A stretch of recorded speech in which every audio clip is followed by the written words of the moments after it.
Welcome to the New Age Boxing Podcast with me, Andy White, and with me today we have Martin Theobald. Yo! And we have Terry, exclusively live from our London-based studio, joining us via kind of Skype. Yeah, live from the dirt chamber, ladies and gentlemen. Because... It's our satellite office. Yeah. Because London's trains exploded because it rained. Well, there was a landslip on the London to Milton Keynes line, and all the trains are being somewhat schizophrenic. So I didn't want to be stranded there at 11:30 at night. It's reasonable. Actually, I came home from work the other day in the morning, and it had chucked down with rain, and something had happened on the line. They were talking about a derailment, and there was like flooding, flash floods, and that. And a load of trains have been cancelled, and you should have seen the people flipping out trying to go to the... And all of the thing just said cancelled, cancelled, cancelled. I thought, what the fuck are you doing? If you work in central London, you are knackered at that point, aren't you? So welcome to New Age Travel Podcast. People flipping out like crackheads. What am I going to do? Okay, right, let's go and start with Liam Smith versus Canelo Alvarez. Did you both see this? One of you see this? Who saw this? Let's start with Terry. He made the Skype effort. So I saw the fight, and my assessment was I was watching the fight. I watched it live, and Liam Smith is this really strange boxer because it's like he can only do one thing at one time. Like he can't do two things at once. So Liam Smith will jab, but he can't move, so he has to stay in the same place, or he'll move, but he can't punch. So after a while, I think Canelo figured this out, and he figured out if he's punching, he can't move, so I can counter him. If he's moving, he can't punch, so I can just come forward on him. And all Liam Smith had an answer was that northern hands up, cover everything up guard, which eventually Canelo went, well, I'm just going to come around the corner then. You want to put your elbows in front? Fine. I'll come around the corner and probably pop a couple of your ribs. But you know, I was listening to the commentary, and one of the disappointing things about Barry Jones in the commentary was it was like he was watching a different fight. I don't believe Liam Smith put a dent in Canelo at all. I don't think he posed him any questions, and Canelo basically treated it like a glorified sparring session. Martin, what did you think? I would concur with what Terry said. I suppose it was. I think Joe Gallagher must offer out like 4-for-1 training sessions to the Smith brothers because they fight in the same way, and you can chuck in Scott Quigg and any other, Gallagher fighter. What was abundantly clear is that there are levels between Predrag Radjajovic, Jimmy Kelly, and Canelo Alvarez, and Liam Smith hasn't prepared himself for that. Terry said it last week. It's going to be a very different thing when he gets in there and Canelo Alvarez has those little gloves on and starts laying gloves on him. I don't know. Like, out of all the Smith brothers now, we've seen 3 of them challenge for world titles. Liam Smith. I'm essentially saying he challenged for that world title last night because he's been fucking handed the existing title that he's got. So that was his first real fight with it. Stephen Smith lost his first real fight, after the post-Lee Selby one going back a few years. Paul Smith, got destroyed against Arthur Abraham once. He kind of put up a bit of a challenge once.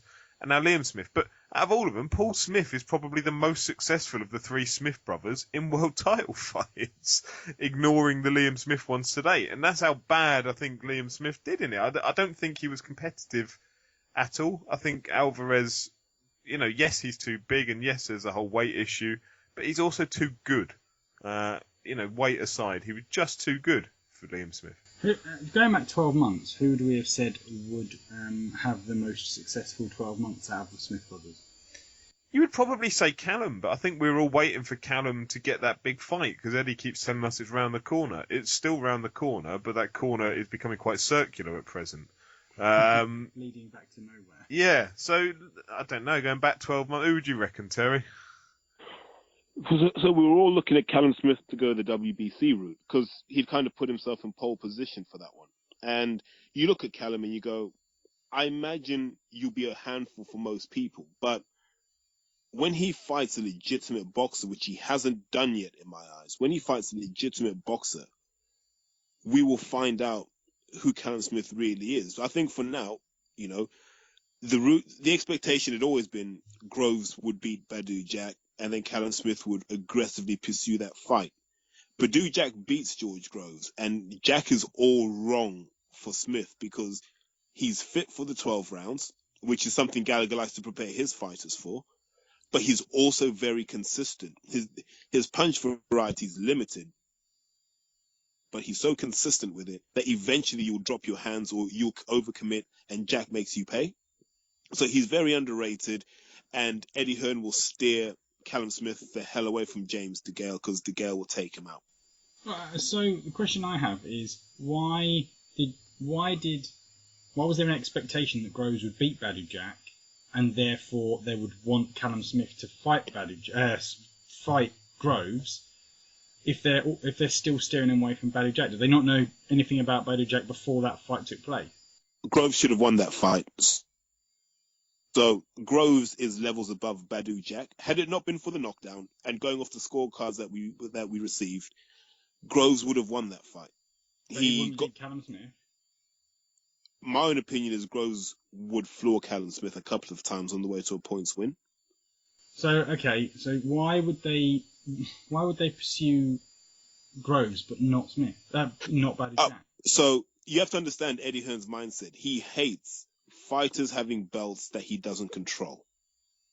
So if you're a British fighter and you have a belt or a profile, Eddie realizes that's revenue he can't make. So if Eddie Hearn can't make revenue from you, he'll try and destroy you. And that's what they did with Groves. If you remember, they were trying to say Groves was a bit washed up. He was a bit shop worn. You know, let Martin Murray soften him up before we give him to Callum Smith. And Groves has dealt with all the challenges so far. So now I think they realize the old George Groves is back and a little bit better. Maybe we'll leave him alone for now.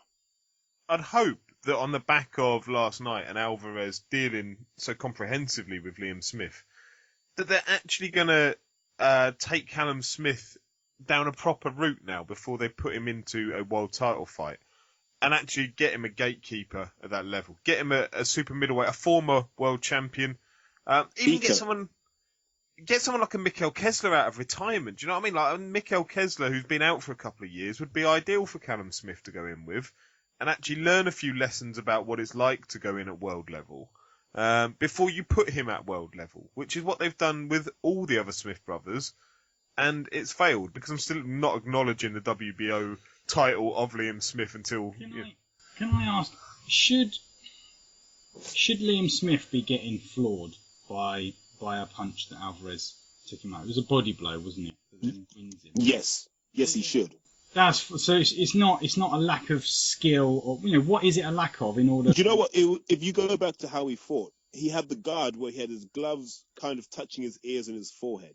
But what he did is he pinched the elbows in to cover the front of the stomach. So essentially, the six-pack area he had covered.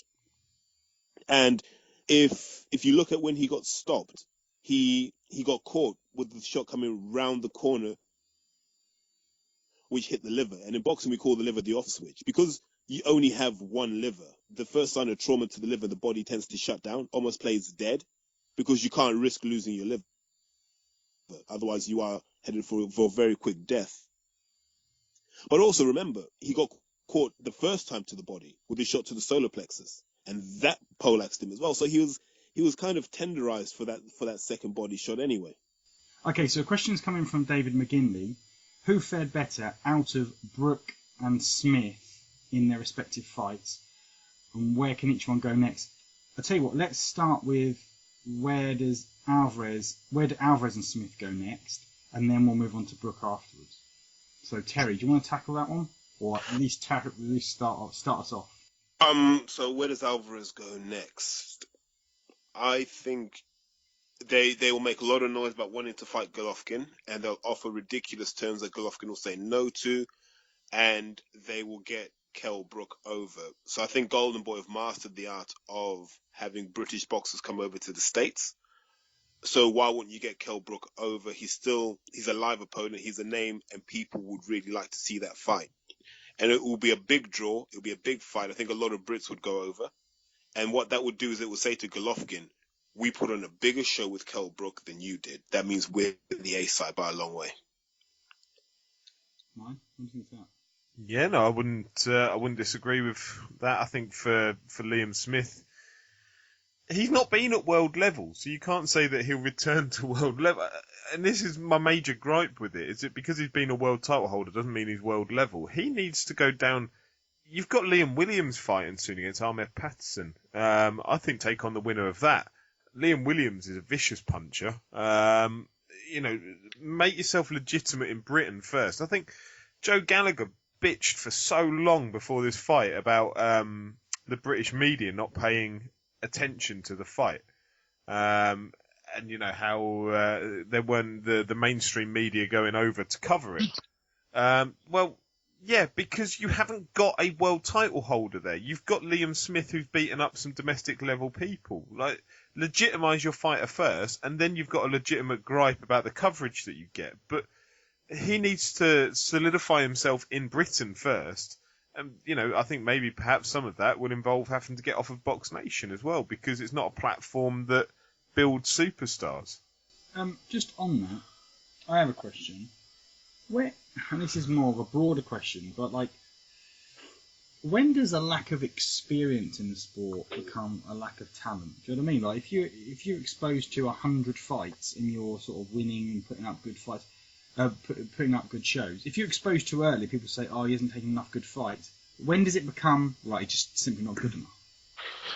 Because if you're young enough, you're old. They say if you're good enough, you're young enough. Oh, sorry, if you're good enough, you're old enough.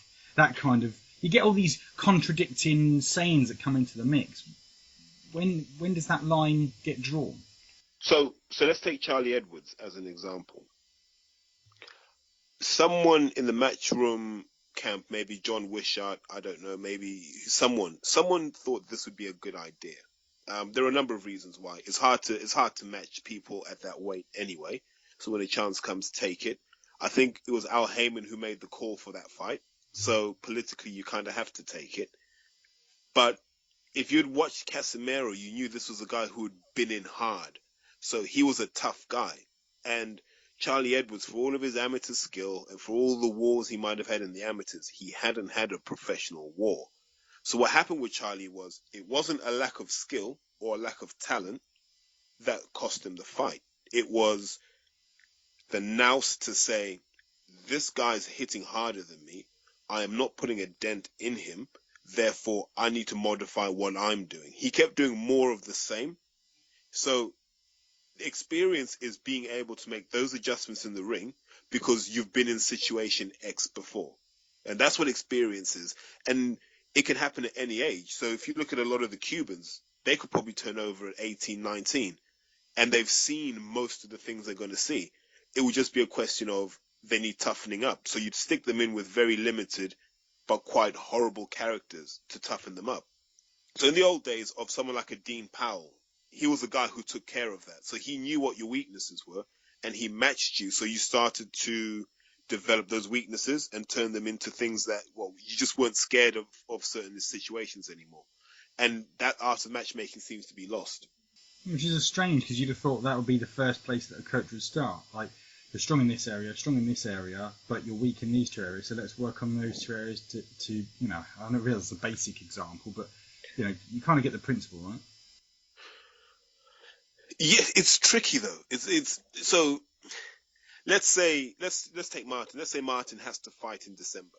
Yeah, I'm not in shape, mate. Turn it down. You're doing it now, mate. Terry signed you up. You injured your hand, plus your levels above everyone else that you could fight. There's a vast chasm between the... No, but essentially, look, December, Martin has to fight. I want someone who's going to test his ability to take body shots. I don't. Now, if there's no hard body puncher available in December, I've got to match him against the closest possible thing, which might not be beneficial. So it's a matter of timing as well when you try and get those sorts of fights. Okay, so looking at the undercard from the Smith-Alvarez fight, we had Anthony, is it Yarder or Yard? How do you pronounce Yard. it? How did he do, Terry? Impressive.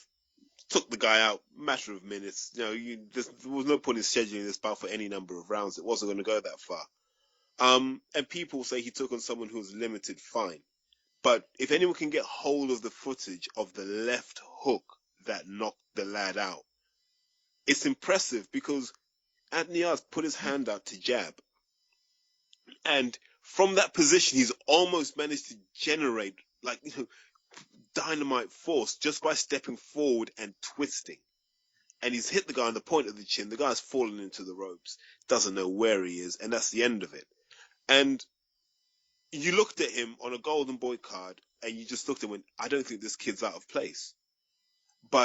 And we were discussing this with some of the amateur boxers today, and they posed that question, why wouldn't De La Hoya sign Anthony Yarde? And I said, in American boxing, you need a home base. You need a constituency. Andre Ward has California. He has Carson, California, I think it is. The Robert Garcia fighters have Oxnard. Mayweather had Vegas. Malignaggi has New York. Danny Garcia has New York. Promoters like to build you in certain areas. Look what they're doing with Terence Crawford in Nebraska. They're trying to build local boxing markets. Anthony Yarde doesn't fit into that model. He needs to come back here. I think he needs one gatekeeper fight, and then he should call out Hosea Burton. I think that's the next logical stage for him to go to. And then, is he a year off? Is he 18 months off facing someone like a Nathan Cleverly? Maybe. But he has such a bright future. You hope Box Nation and Frank Warren don't screw this up. He sounds like an exciting prospect. I've heard you mention him before. And the kid looks the part. You hear me say this a lot as well. When someone looks the part, you're more receptive to seeing them fight. So Anthony Yarde looks the part. Physically, he reminds me of a boxer called Tabiso Michunu, who fought Eddie Chambers at cruiserweight. They're very similar builds, and I found it interesting that Anthony Yarde came into the fight at 185 pounds, which is partway between light heavy and cruiserweight. Which suggests that his direction of travel would likely be towards cruiserweight. Could he make 175 pounds? I guess if there's a title on the line, yes. But you imagine his long-term futures at cruiserweight. Okay, smashing. Let's move on to previewing the Anthony Crolla versus Jorge Linares fight coming up this weekend, presumably. Yeah. Have I pronounced those right? Jorge.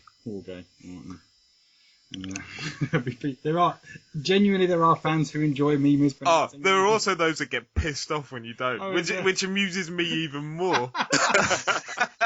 So, Anthony Crolla and Jorge Linares come together. How do you see this fight going on? I think we're going to see the end of the momentum for Anthony Crolla. He's had a phenomenal last 12 months, winning the world title, after drawing in that first bout, winning it in the second bout, defending it against Barroso in a bout that he was going in as the underdog. He was going in as the underdog because Barroso had knocked out Kevin Mitchell and finished his career off. Simple as that. Kevin Mitchell was a washed-up fighter by that point. Jorge Linares is a fighter on the decline, and as always with Eddie Hearn, he's wise about who he gets and when he gets them. So Jorge Linares, he's beaten Kevin Mitchell before in what was a cracking fight at the O2. Was that a year and a half back or so? But Hearn is very invested in Anthony Crolla. So he clearly sees this as the opportunity to get Linares. Linares has been out with injury, which is why he had to vacate the belt, which is why they've made up this make-believe WBC diamond belt for the fight as well. Taking a page at the WBA book. Yes. Which also gives Hearn the absolute ideal opportunity to say that, the diamond belt doesn't ever get pulled. Fuck off, you prick. I'm guessing that they see Linares as probably being in the same position Kevin Mitchell was when he fought Barroso, which is, at the tail end of the career. He suffered from the injuries. And Linares is still a probably the biggest name in the lightweight division. If Crolla takes him, then Hearn has with the eyes of the British public, the legitimacy to call Crawler the main man at lightweight, irrespective of the likes of Easter Jr. and such like. I just don't see it happening. I say it's difficult because Linares has been out for however long now. He's been injured. He's frail. He's breaking. And Crawler is steamrolling at the moment. So all signs would suggest to Anthony Crawler possibly having the upper hand.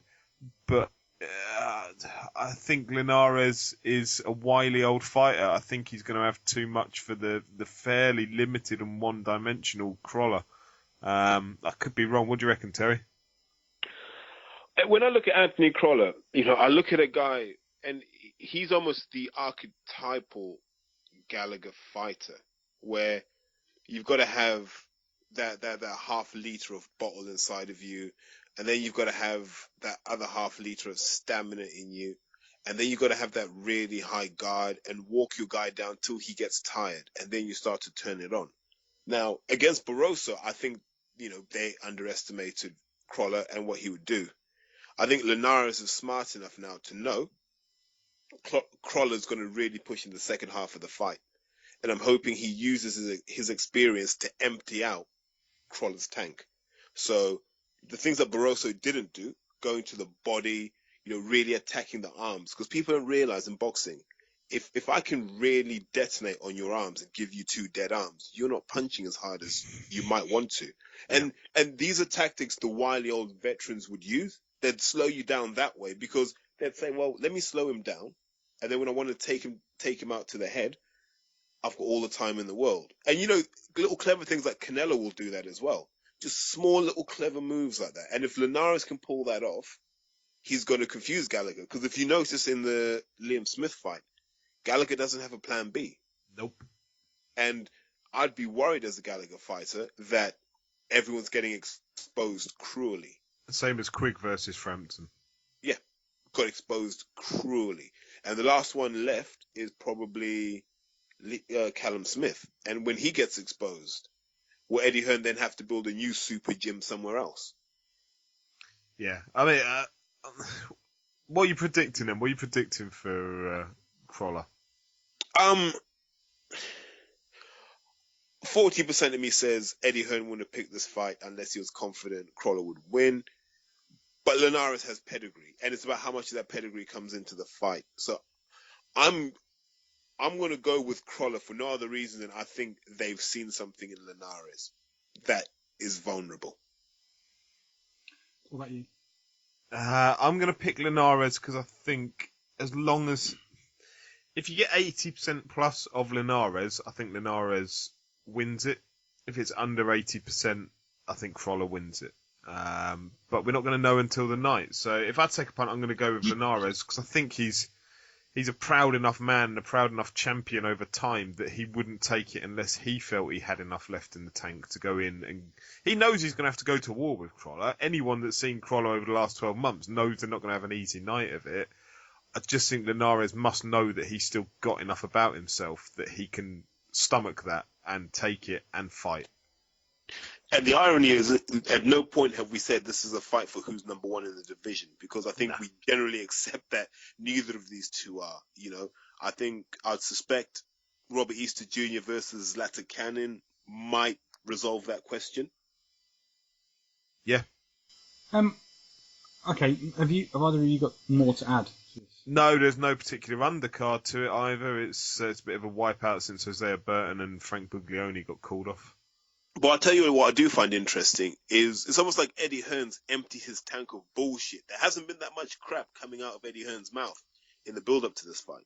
I wonder if that's because Joe Gallagher's been tied up over in America with Liam Smith. There's quite an interesting interview with Joe Gallagher, actually, where he was talking about... There was a bit of dissension between him and Eddie Hearn, clearly, because he was talking about Hearn is risking not getting the best out of Anthony Crawler next weekend because Joe Gallagher's been over in America with Liam Smith. And he pleaded, apparently, with Eddie Hearn to get the Crawler fight on at the beginning of September rather than the end of September on the basis that he would allow him more time to spend with Crawler because he's now missed the last week of training camp or a significant part of the last fortnight of training camp. And he was clearly not happy. He was saying about Freddie Roach over in America gets far more of an input into when his fighters fight on the schedules. How far into the build-up to the fight did he ask for it to be moved to the beginning of September? I think when the fight was mooted, I think he said that he wanted it at the beginning of September. Not going to affect any. And I think it was meant to be, but if you remember, it was meant to be Crawler Linares on pay-per-view. And then it was meant to be one of the fights. I don't know if it was meant to be the Brook fight or the Eubank Jr. Golovkin fight that wasn't going to be on pay-per-view. And then once the Vargas fight fell through, they had to commit to a pay-per-view date, which was September. So I think Eddie was locked into that date. Yeah, I think Brook Vargas was going to be off pay-per-view, which would have meant that Crawler could have boxed in early September. Yeah, I say either way. I mean, Joe Gallagher clearly wasn't happy about the situation. Whether that leads to dissension, who knows? But Eddie needs him too much right now. He does. Does Joe Gallagher need him? Is the other way of looking at it. Probably not. No. I want to ask you both a simple question that's come into my head, which is,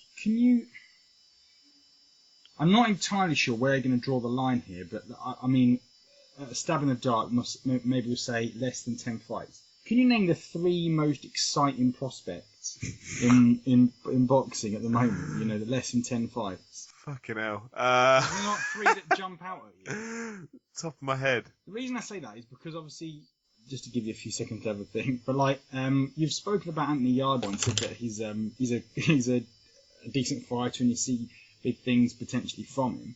And I just wondered if there was other boxers that just leap into your mind as, potential stars of the future. I think if you're talking stars, Conor Benn's probably got to be up there just because of name recognition. He's developing better than he probably looked after 2 fights. He's now looking all right. And he's going to have the backing of Matchroom. Like, if you've got anything that's going to make you a star, it's the name Ben and it's the Matchroom money behind you. I would put him in there. Shit, who else? Terry, let's do this. Let's do a joint 3 effort. So I'm going to throw Craig Richards in there. Craig, or Spider as they call him, I think is super talented, is tall at the weight, seems to make super middleweight easily, which means he can grow into it. So he could probably walk around a stone heavier than he is now. And that means he can add more muscle, more strength, because he hits hard enough as it is. So he has so much upside to him, and he lives life the right way. He has no distractions, stable guy. You know, his whole setup's geared towards success, and he's also good at moving tickets, but he moves under the radar. So I put Craig Richards in there. I'm going to put a punt out there and say, we've got to look to some of the guys who are turning over now and say who's really doing it. And someone like a Lawrence Okoli, if he gets the right setup, if he ends up at the SW gym up in Loughton or Hainault, wherever it is, the right sort of guidance, he looks like he's decent. But to be honest, the guys who are really doing it are still in the amateurs for me, especially the big men. So Daniel Dubois up in Sheffield, he's sparring Anthony Joshua on a daily basis. And apparently, sometimes he's giving him trouble. And Daniel Dubois is 19. But he looks the part. Like, kid's been boxing since he was 13. He's been in with the best. Rumors of him having knocked out Isaac Chamberlain. Rumors. And I'm going to throw my lad Courtney Bennett in there. I was with him today. And there are some people that just look impressive. And if he decided to turn over tomorrow, I imagine he would have no end of suitors. I think he'd go as far. I think Frank Warren would sign him tomorrow.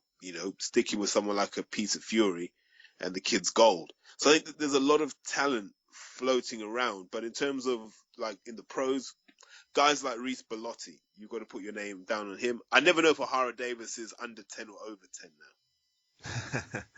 now. I'm going to pick one completely under the radar. I don't know if you're aware of him or not, Terry. A lad I enjoy watching when I see him down at York Hall is Brad Pauls. I don't know if you know him, Terry. No, where's he from? He's from Newquay, down in Devon way. Wow. But he's Cornwall, is it? Sorry. Oh shit, yeah, pasty versus cream tea or whatever. Yeah, but he's moved up to. He's training with Terry Stewart up at Club KO. 3 fights at middleweight, 3 knockouts. I don't think any fights gone beyond 2. And he's he's got a highlight reel video. He knows how to market himself, Brad. He's a very, very nice young lad, very good looking young lad. Middleweight, could probably get down to light middle, I suspect. Trains like an animal all the time. He knows how to market himself. He's got a nice little highlight reel video of his knockouts from the amateurs, and there's some impressive ones. And I say, having seen him, I know he's a Steve Goodwin fighter, and I know they have trouble matching him because they've tried various styles now to try and make him last a few rounds, as you do with the youngsters. And he's knocked out each of them within 2 rounds, which is an impressive thing for anyone at that level to start off with. He also shifts a large number of tickets. You're looking at like 200 plus or whatever, probably, I'd suspect, which is always a bonus to any promoter. He's not at a level yet where you'd start looking at area titles or anything like that because he's not getting the experience because he keeps knocking these lads out. So I know they're going to have to start looking down the kind of British journeyman route, somebody who's wily enough and tough enough and ring hardened enough to take him a few rounds. And it'll be interesting at that point to see, if he does it. I've seen him train in the gym. He can get a little bit frustrated if it doesn't all go his way. So it'll be interesting to see how he progresses. But it's a name to throw out there and keep an eye on. I don't think other names. Just another couple. I never know if Daryl Williams is under over 10 either. But Daryl's been off the radar for a while, and they need to stick him in with Leon McKenzie. Just get that tension resolved. Second name I'll throw in there is Boy Jones Jr. because I haven't seen someone that tall make 130. Yeah. And the impressive thing with Boy Jones is that he, despite the fact he is that tall and he has that range, he doesn't give a shit about using it. He just wants to fight. Yeah, like Easter did against Comey. It's just yes. You have every natural advantage and you dispose of it to get in there and just entertain the crowd. Like, fair play for that.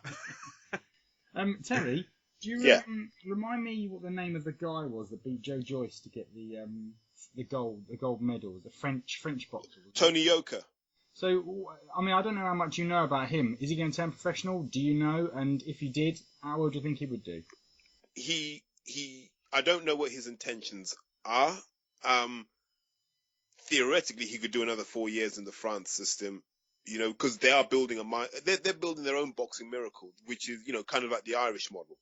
But my own view is he's not there yet as a pro. He's not there because I still don't know what his deterrent is. So for me, as a heavyweight, you've got to have a deterrent. It's either that you're so fast, like Tyson, that people get discouraged from throwing punches in case they overcommit, or you have a sickening punch. It might be a straight right, it might be a jab, it might be a left hook, but you have something that can turn the fight in your favor.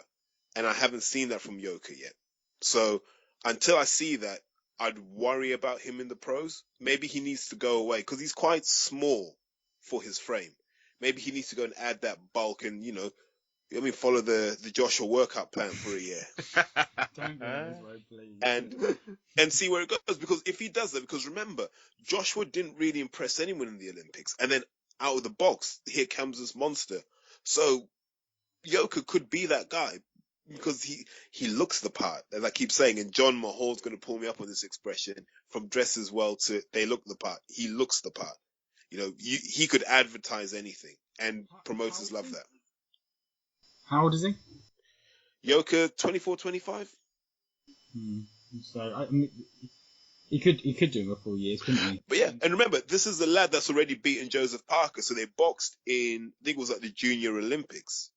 So there's already a story for him in the pros. He beat Joseph Parker quite comfortably from all accounts. Okay. Right, we have one more question, which is from Sam Khan. How do you guys think Dillian White will fare in his upcoming fight against Lewison, especially if his shoulder is 85 to 90%? If he loses his second shot at British title, where could he go? This is a really intriguing fight. I know Terry is probably more au fait with both of them in terms of a personal level and what have you. Ian Lewison, if he can get to Dillian within the first 3 to 4 rounds, this fight could be over like quickly. Ian Lewison is after 4 rounds he'll lose. Would be my assessment of it.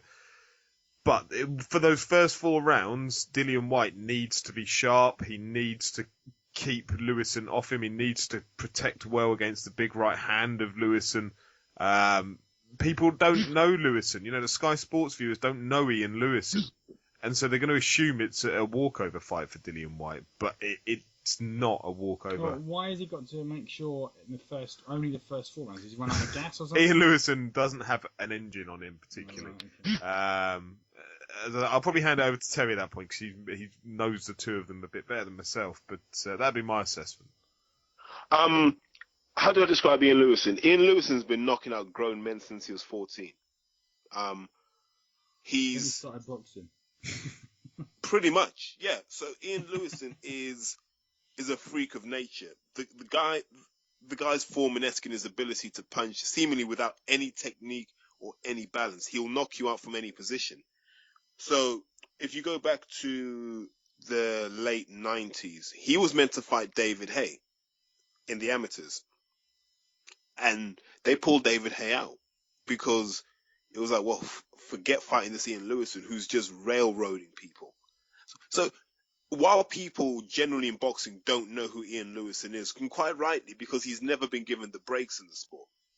But to people who know boxing, he's a guy, as soon as he hits you, he's going to affect you. And Dillian, more than anyone, knows this because there were some torrid rounds in Miguel's where those guys went at it. These guys know each other. There are no secrets between these two. And that's why, if you notice,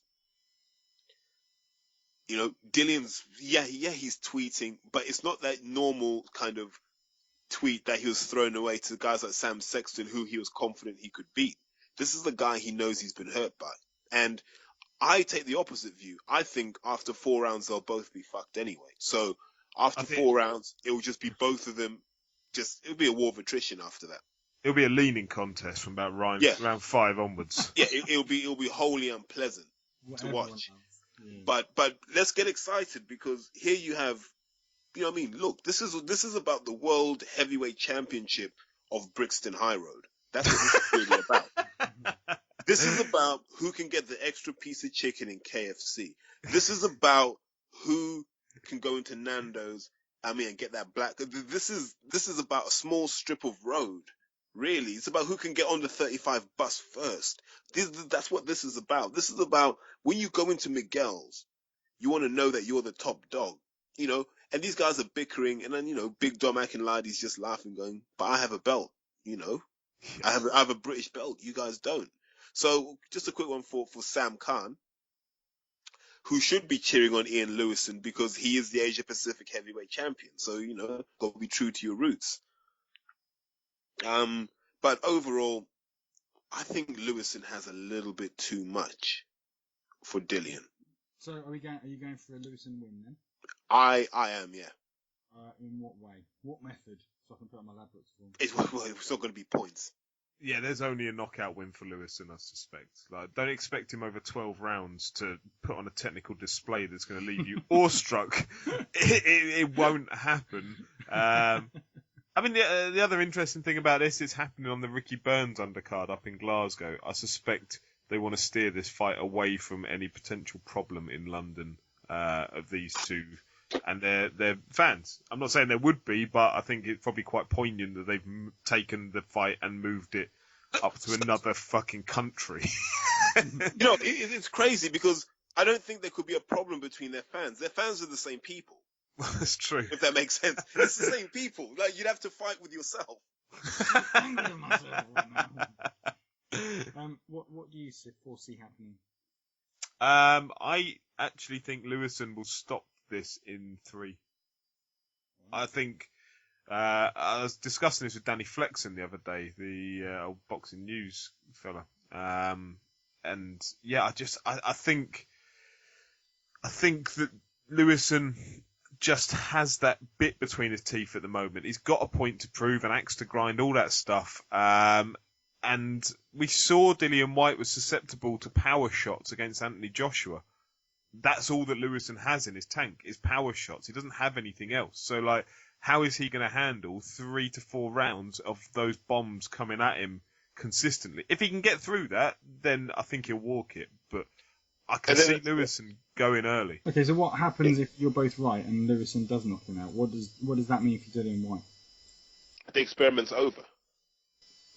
Well, and that's him. He's washed up. Is he a Derek Chisora or is he? Nah, he's a level below.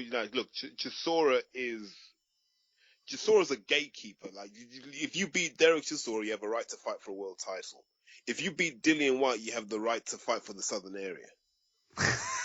Right, so yeah, because it sounded like I was a bit disparaging towards Chisora then. Because I'm not a massive fan of Chisora, but I think that's just I have respect for him though. My personal opinion is that Dillian White isn't good enough, and he won't be good enough. That's my personal opinion. I know people that have said that he's got potential and he will be big, but you know, we'll see how it plays out. But my prediction is that if he loses this, he becomes British gatekeeper at that point. Like Chisora sits a level above at that point. So one of the things I was talking about today with some of the young amateur boxers was what makes a successful boxer? What takes you from being a guy who can do it in the amateurs to a guy who's winning world titles? And I said, the end is always in the beginning. So when you want to look at a boxer, look at their start point in the pros. If you were in the right gym with the right coaches and the right atmosphere, chances are you'll go on to do well. Dillian wasn't. Dillian wasn't. He was a guy who never really had the coaches. Because look, if you're gonna train out Miguel's, you kind of want Chris Oko there full time, or David Pereira, who I know is not involved anymore, or even someone like Ted Bammy, who's working with Isaac Chamberlain. That's who you want, really. You don't want to be floating around trying to find people and trying to get help here, there, and everywhere, because you don't get that consistency. What you don't get, even more worrying, is you don't get a good philosophy to base your whole game on. Let's take Floyd, for example. Floyd was born into a family where they already practiced the shoulder roll. So how long has Floyd been practicing the shoulder roll? From day one. So when he does it in the ring, that's 30 years of having done it. That's a massive advantage.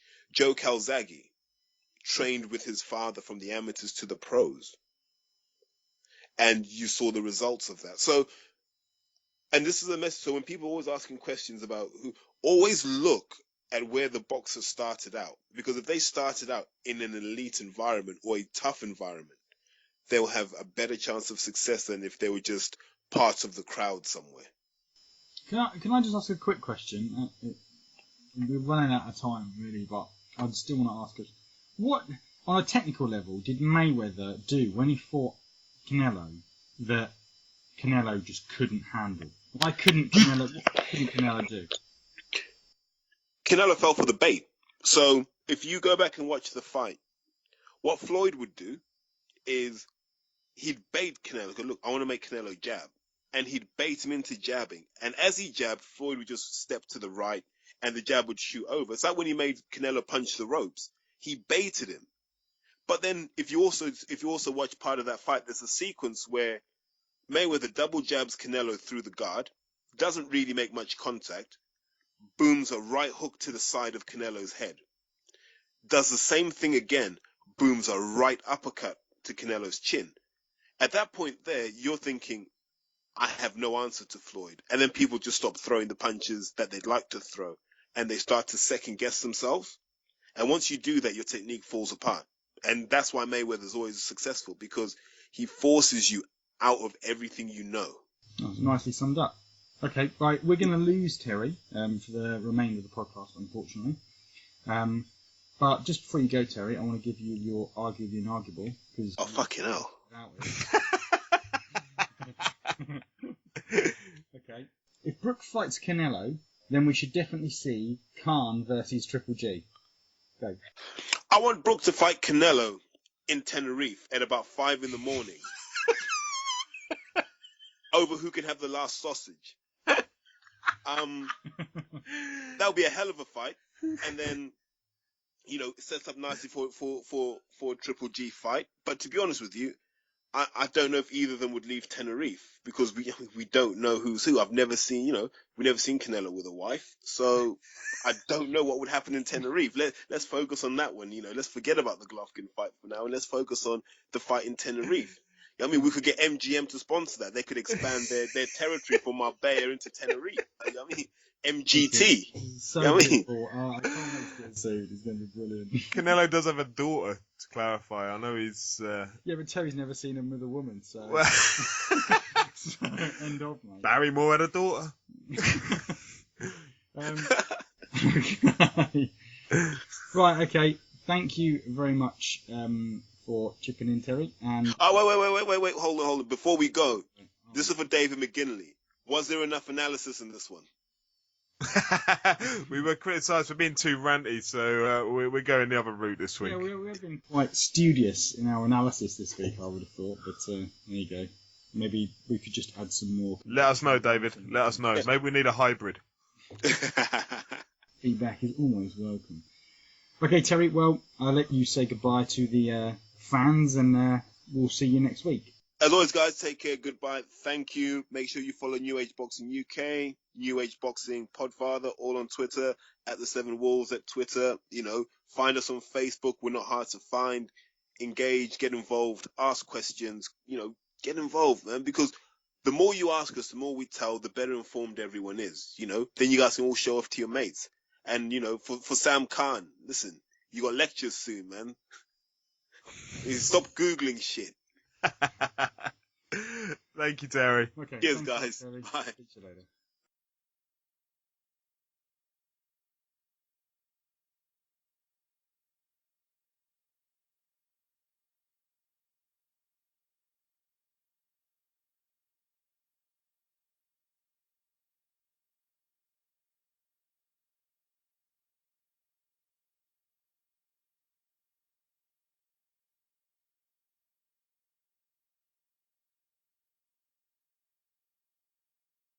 Okay, so moving on, Johnny Garton versus Tyler Goodjohn was being held down at York Hall for the English welterweight title. Martin, you were front and centre. Tell us what it was like. Yeah, no, it was Johnny Garton making the first defence of his English title against Tyler Goodjohn, who many listeners will probably be more familiar with when he was fighting down at light welterweight against the likes of John Wayne Hibbert, who he fought at the O2. And it was kind of looked at as being a potential fight of the year contender. I don't think it was quite a fight of the year contender, but man, it was enthralling. Goodjohn has been out for, coming up to a year with a broken hand. He debated retirement because his fight was scheduled previously for the vacant title, which Garton went on and won. And so he's making his comeback. Hasn't had a warm-up fight or tick-over fight or whatever. He's just gone straight into this against Garton, who's got momentum at present, to be fair to say. And so, they met last night, and you've got, York Hall, for those that haven't been there, you should go, firstly. It's an experience. But it's a compact venue it's an old, almost 100-year-old hall, balcony over the top. There's not a bad view in the place. And you had 250, I think, Garton fans, Millwall supporters up on the top balcony. To the right-hand side of me, and to the left there were about 250 odd Goodjohn fans, kind of dual chanting throughout the fight. It was a lovely, just being there was a bit like spine tingling. In terms of the fight itself, Garton, I think he is the natural welterweight out of the two. Goodjohn was moving up, as I say, from light welter, albeit I'd spoken with Tyler beforehand, and he was saying this is his natural weight. He'd been cheating his body. Garton hurt him in the third round. Garton was getting a lot of success with the straight 1-2 through the guard of Goodjohn, and I think it was the third or the fourth, I can't remember now. I'd have to go and reread my fight report on it. But really hurt Goodjohn, and Garton, not that I'm saying there's any direct comparison, but it's very Golovkin-like in his way of just stalking you down. Like, when you're hurt, he just comes in and, he doesn't steamroll you. He's quite patient with his work, but if you're on the other end of it, it must just drive you insane, because you want that breather, and Garton's there. He's got a very distinctive technique. he keeps his head tucked down into his shoulders. He's rocking it backwards and forwards as he comes in, and he's in your face, and he's just looking to hurt you. And he did that, and I have no idea how Tyler Goodjohn got through the 4th round in particular. And then the 5th, 6th, 7th round, Goodjohn was like, he was flat. He wasn't bouncing around on his feet at all as we used to see him from him. He was hurt, but he was still in there throwing back. He was a danger. But every time he hit Garton would just smile at him and like close that distance again and step in off the jab. So was Goodjohn outclassed here? I wouldn't say outclassed. I think if he was well in the fight for 3 rounds. I had him 2-1 up at that point.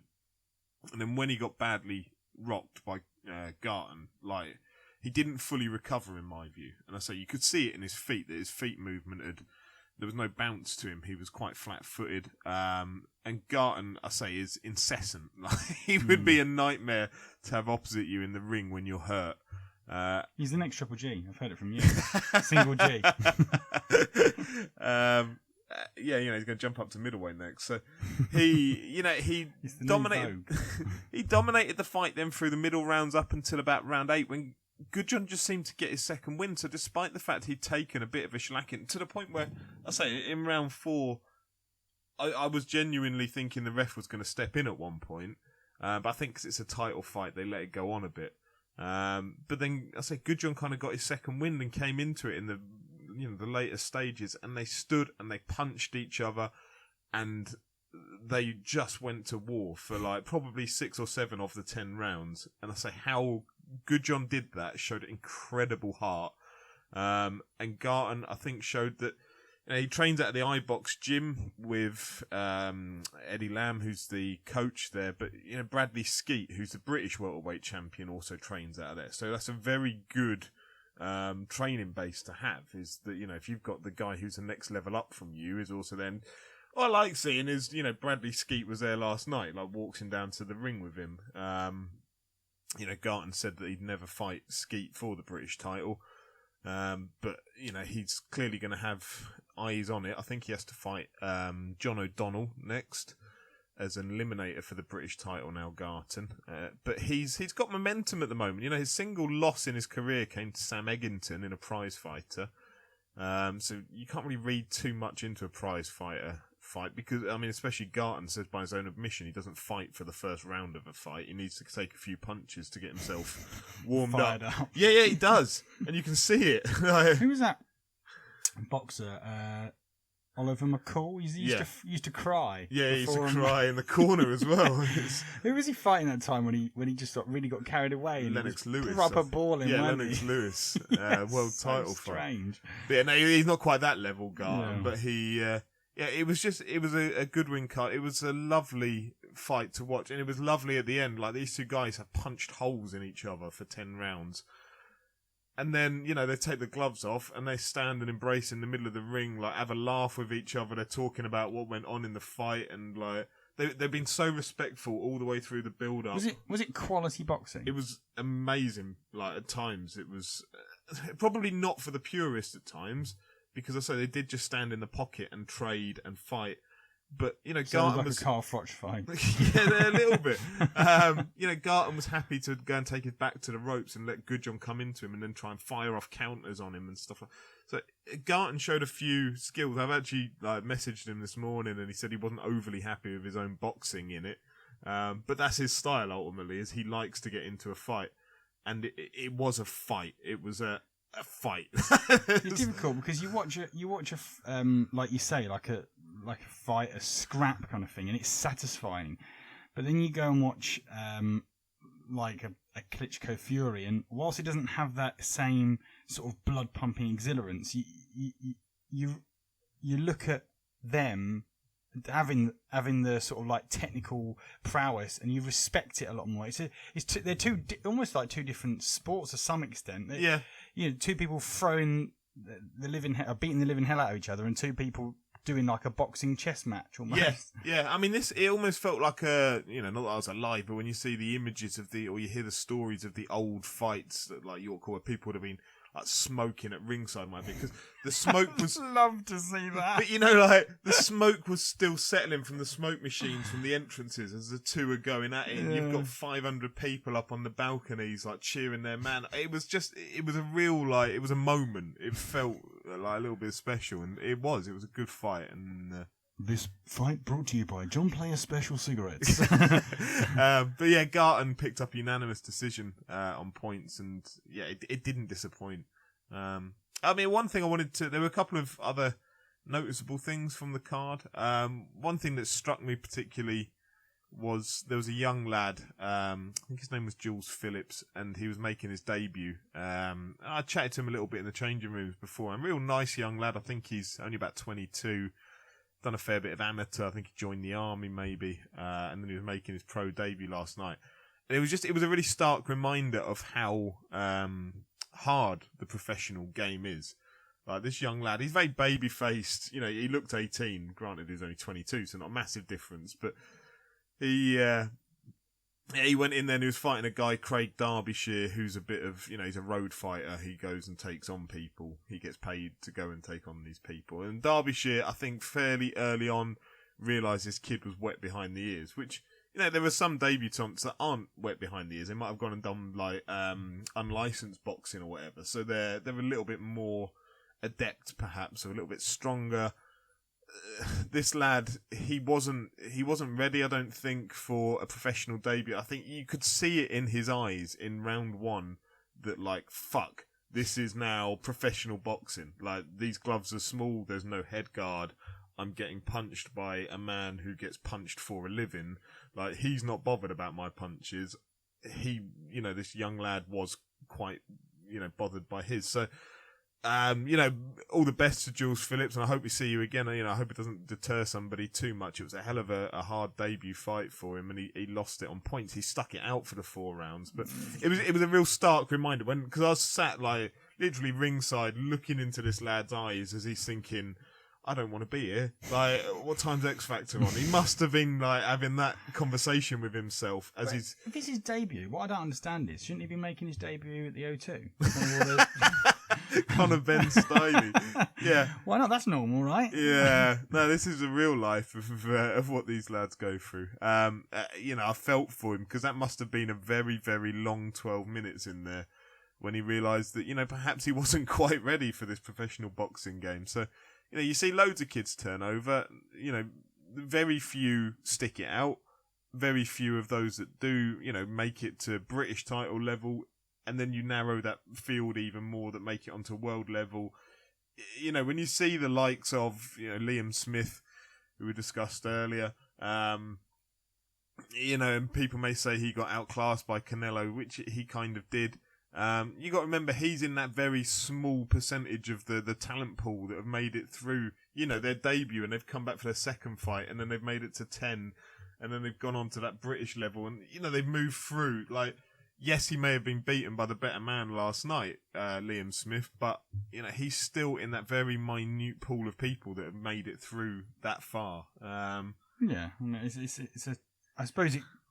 To some extent, if you think about it, it makes sense. It goes without saying, but ironically, it is worth saying, worth going over. Like that, sometimes we're watching even the people you write off as sometimes he's rubbish. As a fan, we do all the time. It's those people that have made, like Chisora. He's always seems to lose at that final level. Yeah, but he's still achieved. Yeah, exactly, and got through all of that beginning aspects of the career. And that's not easy. These lads are selling tickets, they're out training, they're out working full time. It's a hard balance to keep going. So I say fair play to anyone that makes it through those stages of their career, taking the loss on the debut. That's hard to take. Whether or not we'll see him back in the ring, I don't know, but I hope he is able to at some point. And then, the final part of it was cruiserweight Jose Lopez, who I've had my doubts about Jose before. I think he's now 8-0. I've always been a little bit doubtful before, mainly because his defence has been a bit weak. When I've seen opponents come at him, he tends to go back in very straight lines, hands up, not necessarily by his face, but almost out in like a surrender position. I've always thought maybe there were a few defensive flaws in him. Last night he was fighting a guy, Russ Henshaw. And Russ Henshaw himself was about 6-1, I think. So he wasn't there to lose, Henshaw. And Lopez toyed with him, schooled him completely. It was his first 6-rounder, Lopez. He looked so impressive, and I think in terms of the southern areas. Cruiserweights, you've got the likes of Wadi Camacho, who's a title holder. I think he's fighting Isaac Chamberlain, who's a matchroom fighter soon.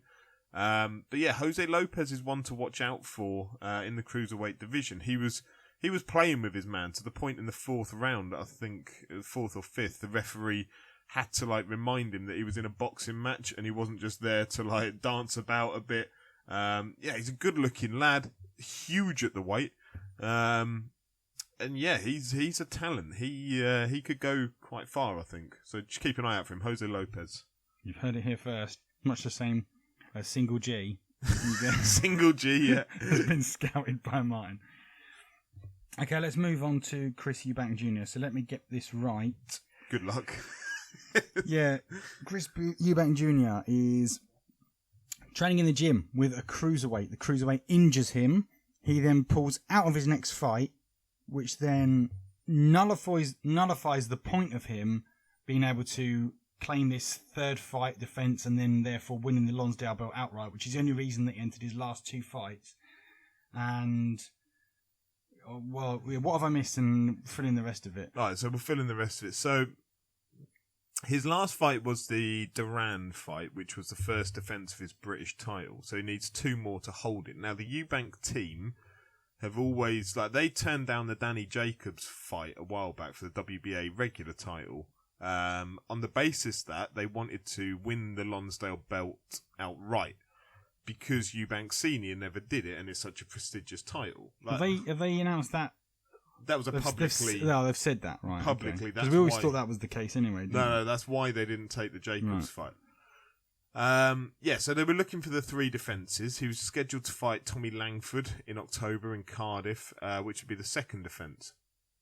And now he's had this injury in sparring, as you say, against a cruiserweight apparently, which has left them in a situation where we can read some of the statements shortly, but long and short of it being that they are the Eubank team are saying that he's not, for the foreseeable future, not able to fight, and therefore they're going to vacate the title.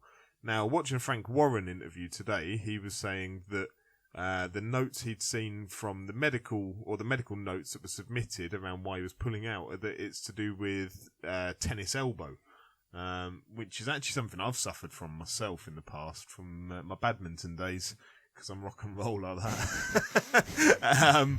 But yeah, he apparently had tennis elbow is the actual medical reasoning for it. So it's all a little bit unknown. So Frank Warren was saying that this is a fight that Eubank never fancied. Everyone says that about every Eubank. For a long time he was said to be swerving Nick Blackwell, for instance, because people thought Nick Blackwell had a style that Eubank wouldn't handle very well. So, that didn't quite turn out to be true.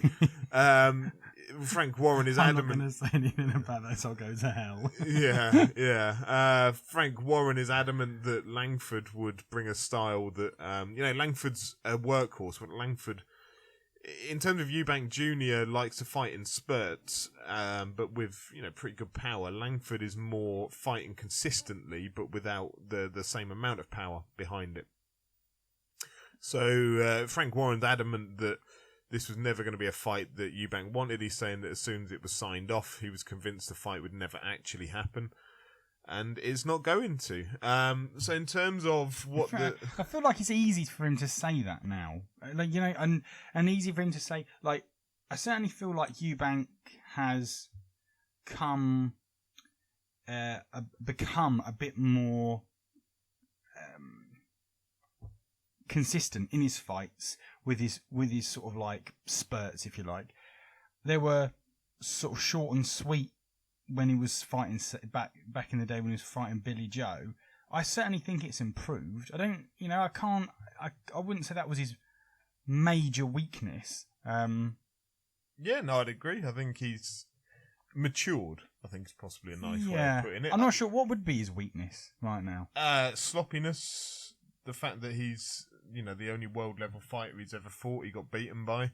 That sloppiness, you still see it now, so he jumps into uppercuts and he's fighting fighters, same as Liam Smith was fighting fighters that didn't prepare him for the top level, and that's what got exposed against Canelo. That's the same problem, like fighting your Nick Blackwell's and your Tom Duran's doesn't prepare you properly for fighting Triple G. Yeah, I think we touched on this before in one of his fights when he's dancing in the ring doing all that showman stuff, and you think, well, if you're fighting someone of some quality, maybe you can start showboating.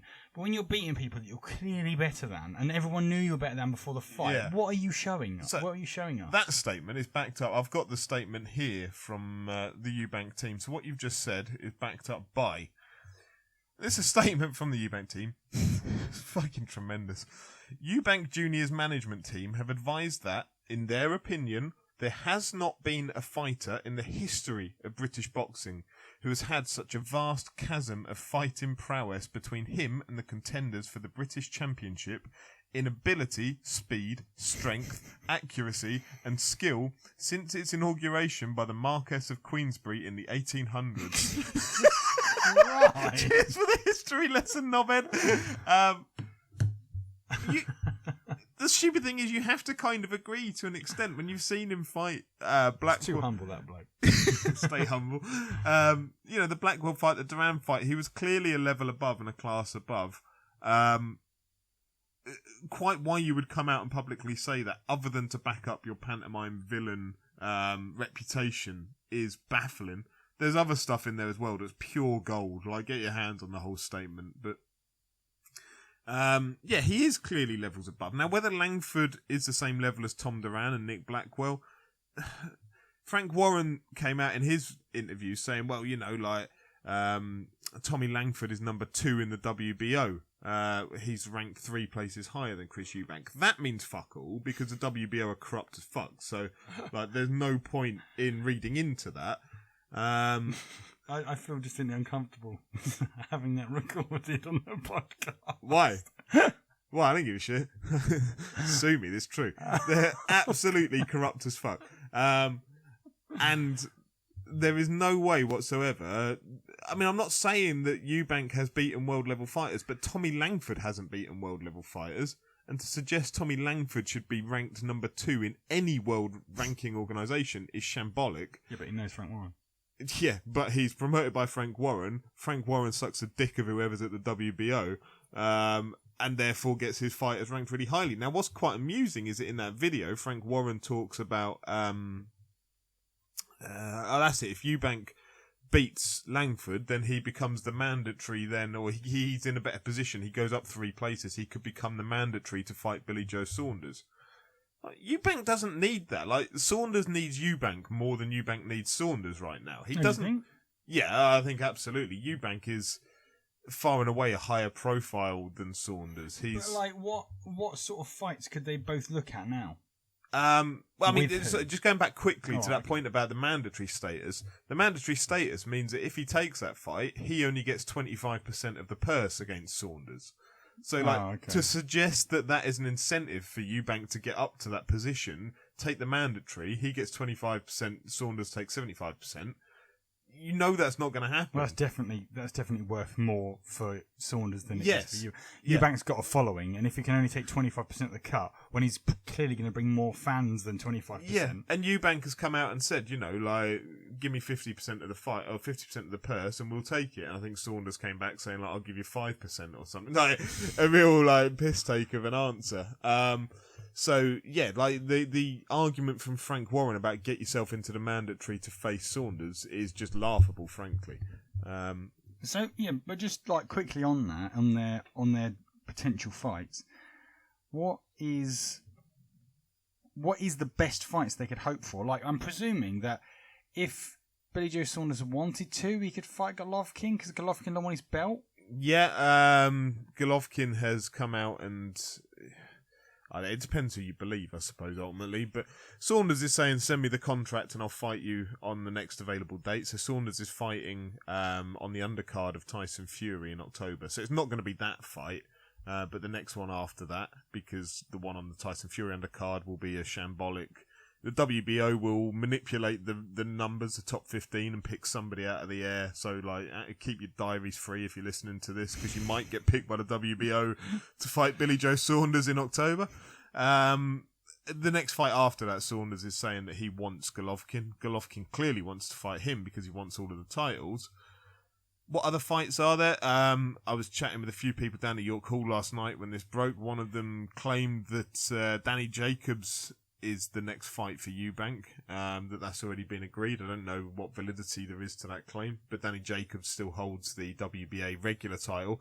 Danny Jacobs is a legit fight. Like, that's a proper fight. If you're not going to take Golovkin, take Jacobs. And, you know, in terms of when we talk about stepping up those levels, so similar to Liam Smith again, like stepping up those levels before you put yourself in the position to fight the best in the division, Danny Jacobs is a more than reasonable name to take that. In and around that sort of weight division, you've got, and I say in and around because of Alvarez, but like Triple G and Canelo, who else would you say are like world level fighters in that area that if you were the sort of like commissioner for boxing, say, would put in with each other and know that you'd be getting a good fight? So in other words, people that would test Eubank before he steps up to Triple G? No, people that would... Because I think most people would say that they can see that Eubank is a level below Golovkin and Alvarez. Who else is at the same level as Alvarez and Triple G? There's nobody really. I mean, Danny Jacobs is possibly the one that could step up and fight Triple G and cause him problems. Actually, yeah, probably what I'm best is who is between Eubank and Alvarez? Who could he fight? So that's probably that's what I meant. Like, who's the gateway fighter that he could take on? So it's obviously Jacobs is one. Jacobs is one. Andy Lee. You know, Billy Joe Saunders won the title off him. Okay. Andy Lee hasn't fought since, so why not take on Andy Lee? Peter Quillin, who got knocked out by Danny Jacobs pretty quickly and pretty easily, he still carries name value and would be a good win on the record. Those are the kind of names they ought to be talking about. For Andy Lee would be the fight I'd want to see personally. Against Eubank? Yeah, I think why not? It's he. You know, yes, he got beaten. He got floored twice by Saunders. But you know, he up until his last fight was a world title holder. Like, that's the kind of fighter that you want to be putting in to step yourself up, rather than your Tom Durans of this world. Yeah, I felt that. I mean, you can argue it's sensible and tactical. But I was at that fight with you potentially. For we were. Billy Joe versus Andy Lee, and I thought once he'd got those two knockdowns and he'd won. He just parked the bus. The effective. I think I've said it before. Like he just shut up shop and did the best he could to just shut down that fight. And I felt a bit sorry for Andy Lee that he was just going to leave it. You know, just wasn't prepared to box after that. It made sense from Billy Joe's point of view, but it was a bit. I felt a bit shortchanged afterwards. Yeah. But it would be nice to see certainly Eubank to have a more testing opponent. Yeah. Moving swiftly on then. Let's talk about the upcoming fight, as we mentioned moments ago, that Billy Joe Saunders will be in the undercard for, the Tyson Fury versus Klitschko. Well, we're not actually going to talk about the fight as much as we're going to be talking about the platform that it's delivered on the TV. So, let me get this right.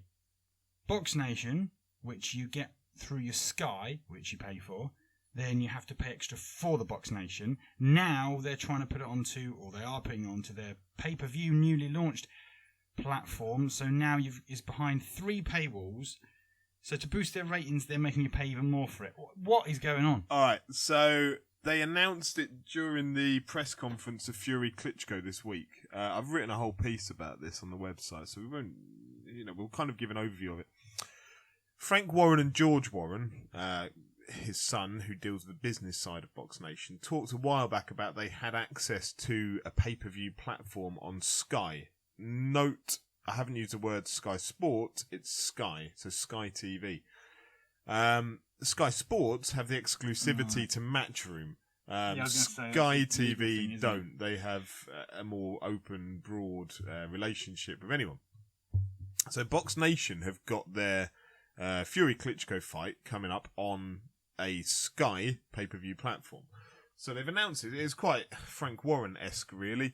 that you had it with Tyson Fury wasn't there because apparently his car had broken down on the M6, so he couldn't make it to his own press conference.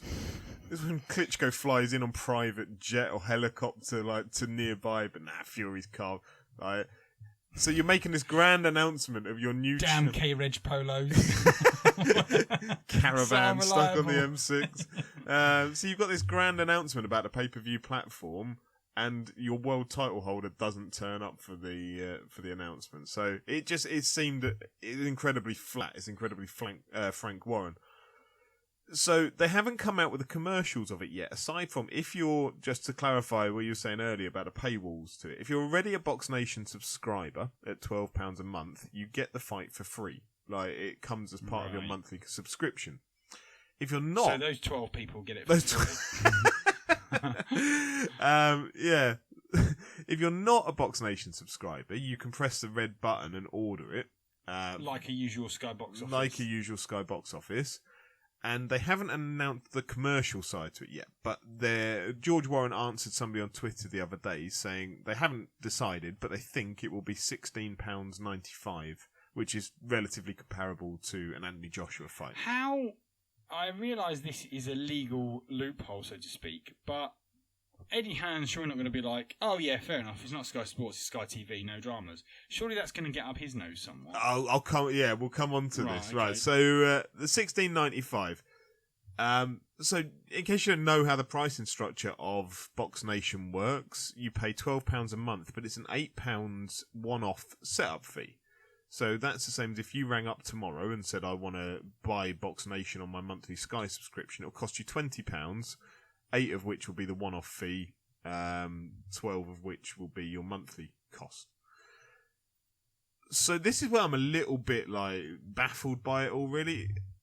I just think it's £16.95 in total to order it. Now it's going to cost you £20. So for £3 more, you could have a month's worth of getting Box Nation, and you do get some good stuff on Box Nation, especially the overseas fights. So I would have thought if you're launching this as the big launch platform, you would have a loss leader to it. So you charge £10 for it, so that you get people in and you put on a quality product that night. Okay, that's probably not going to happen. It's Frank Warren, but you go out your way to make it a quality looking event for £10 that people will go, wow, shit, this Box Nation stuff's legit. I'm happy to pay £12 per month going forward, and the £8 payment fee. Or you charge £16 and you say £16, but if you sign up to Box Nation, we'll waive that £8 signing up fee. You get it for £12, something like that. Pay 60. If you buy this fight, we'll give you 2 months or 3 months free of Box Nation if you sign up for a further, basically for a 12-month contract, or whatever. So they may do something like this. Maybe that's what they're grinding out at Box Nation headquarters at the moment. Nah, no point, mate. If they just come out and say £16.95 one-off fee, I just think it's a completely pointless exercise. You might as well, if you listen to this and you're tempted to do so, A, stream it. B, if you're going to pay for it, fine, but pay for the 1 month of Box Nation, at £20. But there's no incentive at present to order that, to me. A £17 essentially price point, there's no incentive to go out and order that. At £10, I might be tempted. When you're saying about the relationship, I was tweeting Barry Hearn about this the other day. And he was a little bit, as per all things Matchroom, he gives you a bit of information, but not sufficient information to let you make a very educated view of it. But he said he was cool about it, that Box Nation have got access to the Sky platform as long as there was exclusivity around the Sky Sports pay-per-view side of it, I think. I don't know. What difference? Surely that still infringes on his product. The thing is, I think they're quite comfortable. Because Matchroom provide the darts, they provide the snooker, they provide the boxing. Those are 3 high commodity products to Sky, in terms of viewership. So essentially, they can call the shots a little bit towards Sky, because if Sky pissed them off too much, they could always say, okay, we'll take our product to ITV, we'll take it. We can go and auction it off somewhere else, and somebody else will take it. I can imagine they get I can imagine it's such a mutually beneficial situation, though. They probably get their most money through Sky. Yeah. And therefore, Sky need them. They probably don't want to annoy each other. But, Yeah, I mean, the other suppose. thing that this comes down to then is where do BoxNation advertise? Well, I was just about to ask you that. So does that mean they can't advertise it on any Sky Sports channel? I don't know. But if you can't do that, you're pissing into the wind significant, like hurricanes of wind. Because who's realistically interested in watching Tyson Fury, Vladimir Klitschko? Who also watches Heartbeat on UK Gold. Exactly, yeah. Or like even ITV, do you know what I mean? Like, you can't guarantee you've got that niche market of sports fans. The only place you can do that is on Sky Sports. So if Sky Sports agree to advertise this pay-per-view, then that gives them, a running start. If Sky Sports don't advertise this pay-per-view, I don't see how it can come off as a success. See, in terms of the Sky Sports News, I think they could legitimately say, look, we can do anything we want on the Sky Sports News channel, just because otherwise you're sort of compromising our journalistic integrity. And then instead of actually having specific adverts about it, they just talk relentlessly about it and just have almost like exaggerated QVC like points of just talking about, as they do with any Anthony Joshua fight. Well, yeah. But maybe they just won't be able to advertise during the advert breaks on Sky Sports I don't 1 to know. 5 or something. I don't. It's a really odd one. Odd. Because you know how, like, they'll preview on Sky Sports News Anthony Joshua's upcoming fight. Brazil's flew over. They've had their face-to-face. To order this fight, just press the red button on your Sky. Maybe they'll do that. I don't know. But whether it's as explicit as having adverts on the channel, if they don't get access to those Sky Sports viewers, this is a pointless exercise to me. Because who are you going to advertise to? Like, either you take a punt at ITV viewers, probably don't care, and probably the majority of people that watch ITV know Tyson Fury as the geezer who slags off homosexuals or whatever. And everyone else, basically, who's not a white man. Yeah, or if you're advertising on BoxNation, pointless. So where do you go with it? I can only assume that maybe as well they've taken an educated, thinking about it, the Hearns have taken, and Matchroom have taken an educated sort of look at it and gone, you know what? How many more fights has he got to put on pay-per-view that's not going to involve one of our fighters that's actually worth putting on pay-per-view? And probably come to the conclusion, look, they can do whatever they want with this fight. We're not going to kick up a fuss because we don't foresee this becoming a regular thing. Who could Frank Warren realistically put on pay-per-view frequently on Sky? Do you know what, this, like the article I wrote about it, just the gist of it was, this is a letdown of a pay-per-view launch. Like, you've got to do it with a bang, surely. And, like, the amount of momentum this fight has lost that we've discussed over time around drugs, injuries, etc., legal wranglings. Why the fuck are they not launching it with Triple G versus Billy Joe Saunders? Like, that is the fight you should have launched this with. Because Triple G has already been introduced to the casual sports fan in the UK by beating up Kell Brook on pay-per-view. Sky have already, like, piggybacked him to general consciousness. Therefore, you've got a target audience that are already aware of the man. You throw your own fighter in there with him, and you make it a big event. And then that, there's already a public consciousness of Triple G to the sports fan. You've got Billy Joe Saunders. That's a fight that boxing fans want to see. That would have been the one to me that you launch the pay-per-view channel with, and you do it successfully. I just think this seems a little bit doomed from the off to me. Has Triple G got his next fight arranged yet or anything? No. I don't suppose he has. So could it not still happen? I mean, it could still happen, and it could still happen on a pay-per-view platform. Yeah, at the very least, they might have been able to say, we've got this one fight coming up, and then we've got Billy Joe versus Golovkin beginning of January. So get your BoxNation now, and you can get 2 fights in the space. But this all seems like thought out business practice and something that BoxNation don't tend to do that well. Yeah. I say, they're the experts on it. Fine. It just, to me, like, as a boxer, it's so underwhelming that this is how you launch it. It shouldn't be. Don't get me wrong. Tyson Fury, Vladimir Klitschko, legitimate world heavyweight title fights. Just there's so many question marks. Will it still happen? The one advantage they've got now is that people can go down the pub, come home, order it on the red button, and it's there for them. They don't have to fill in the subscription forms on the BoxNation website. They don't have to enter all your card details. You can just press the red button. So there's that element to it that maybe those that are slightly more impulsive or whatever will order it on the night rather than have to go through the slightly rigorous process of ordering BoxNation. But I'd say to me, it's not been done with the fight that I would have anticipated they were going to launch it. It'd be fascinating to get hold of the viewership figures, which they're estimated. I think I did a bit of research on it. They peaked apparently at 400,000 for subscribers for Hay versus Chisora. But it's thought that they sit somewhere between 100 to 200,000 on a regular basis subscribers per month. And how much is it a month? £12. Sure. So there's money going into it. Yeah, there's definitely money coming but out of it. There's also money going out of it. Yeah.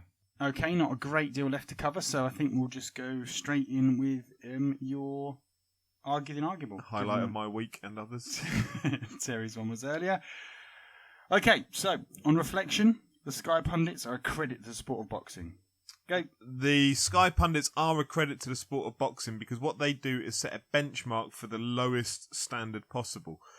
So you have a number of journeymen that go around small hall shows, taking new fighters through the steps of becoming a professional fighter. They're renowned as not being the greatest. So that's what the Johnny Nelson, the Spencer Fearon is of this world. What they do is they set a very, very low benchmark that can make others look better. They're the introduction to the sport where you learn how to listen to stupidness so then you can hopefully appreciate what's better on later on in life. Brilliant. You completed that effortlessly and invented the word stupidness. Stupidness, is that not an OED term? I don't know.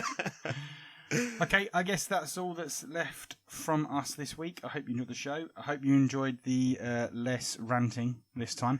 Apologies at the beginning of the show. I had some microphone difficulties, so I'm not entirely sure how bad that's come through, but on the off chance that it is, yeah, the whole Skype horrendous setup stuff doesn't suit us very well. It'd be fair to say. We try and keep it quality, not quantity of people. So hence why we don't normally go down the Skype route. So apologies if that did affect you or did affect the quality. But we'll be back in full force next week, the three of us in the one room. So yeah, actually saying that, I may not be here next week, but we'll talk about that off microphone. It just occurred to me I might not. Excellent. So I might be watching some Irish dancing instead. Oddly enough, we might or may not. Well, we'll see you next week. We'll work whatever out. Fashion we manage to gather ourselves together. Get out of the hall. Long story. Okay. Well, goodbye from me. Take care, one and all. Bye bye.